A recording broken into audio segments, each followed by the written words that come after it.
Now we are going to mention tiny faults in iPhone 5 screens that our purchasers normally ignore. Our purchasers have to identify all of these small faults before buying any of them, because while testing these screens the company rejects them, so they are worthless for us. Now we are going to start with our first iPhone screen with a tiny fault. We have picked up the screen and we are fixing it with iPhone 5.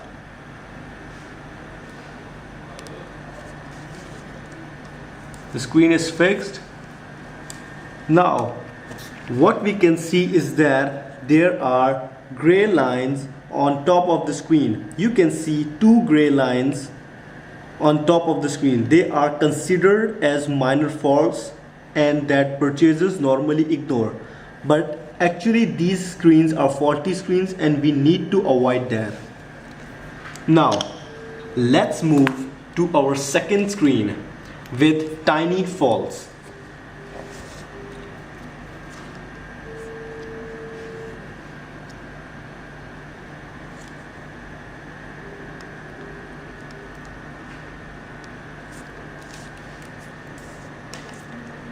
We have turned the screen on. Now let's check for small tiny faults. You can see there is a small gray patch on the screen, which means that the screen is faulty. This is also a tiny fault in the screen.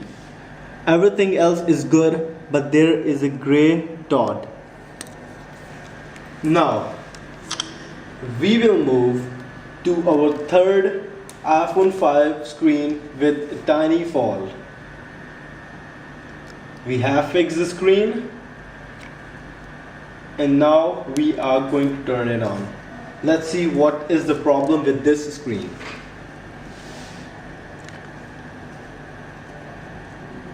The problem with this screen is that there are yellow lines across the screen. You can see there is a yellow line, yellow patch, or whatever you say. The screen is yellow from sides. It means that the screen is faulty. You can see the yellow on the bottom and on the corner of the screens. This is also a tiny fault that is hard to notice, but we have to ignore such kind of screens of iPhone 5.